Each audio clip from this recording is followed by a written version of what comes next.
ليه خطتي بتبوظ في رمضان؟ يعني ساعات بنقعد نقول أنا هاصلي التراويح، وطبعًا هاصلي كل الصلوات في المسجد، وهاقرأ قرآن، ومش هاتفرج على مسلسلات، وبنقعد نقول حاجات كتيرة جدًا، وفي الآخر ما بنعملهاش، وممكن ده أصلًا يخلّيك مُحبَط السنة دي، ومش عايز تعمل خطة، أو عمّال تقول ما أنا باقعد أقول وفي الآخر مش باعمل حاجة ومش باوصل لحاجة.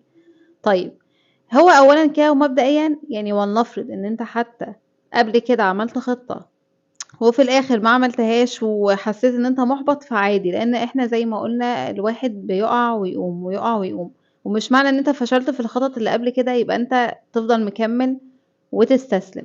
دي فرصة ذهبية ليك جدًا، يعني دي فرصة إن أنت أصلًا هتحضر رمضان، فحاول تستغل الفرصة زي ما بنقول.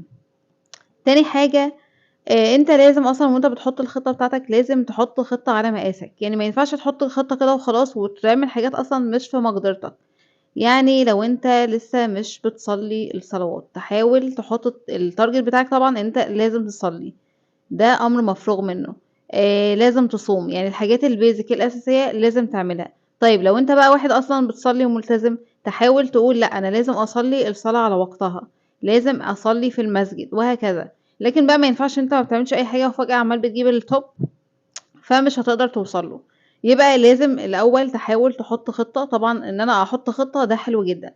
لمّا أحُط الخطة أحاول أحُط الخطة دي على مقاسي وعلى يعني على يومي. أنت شوف جدولك، يعني مثلًا ما تجيش تقول لي أنا النهارده في اليوم الواحد هاقرأ 3، 4 أجزاء، ونيجي بعد ما اليوم يعدّي ما أنت ما قرأتش، فنيجي اليوم اللي بعده برضه ما قرأتش، هتحس إن أنت إيه خلاص أنا يوم الجمعة إجازة هاعوّض بقى وهاقرأ، فبرضه هيعدّي يومين، 3، 4 ما قرأتش أي حاجة، فتحس إنك مُحبَط، خلاص بقى أنا مش هاقرأ. من الأول أنت بتقول لي دلوقتي هتقرأ 3، 4 أجزاء، طب أنت هتقرأهم إمتى؟ يعني تحاول بقى تشوف أنت مسار يومك، ما أنت عارف بقى هتروح الشغل إمتى وهتخلّص إمتى، لو أنت طالب نفس الكلام، ما هو أنت لو رُحت المدرسة كأنه يعتبر وقت الشغل، وهكذا يعني. المهم إن أنت تشوف أنت إيه الوقت الفاضي فيه وهتقرأ القرآن إمتى، عايز تقرأ جزئين يعني تقول لنفسك كده هتقرأهم إمتى، بعد صلاة العصر هيكون الوقت ده فاضي، بعد التراويح، بعد المغرب إمتى.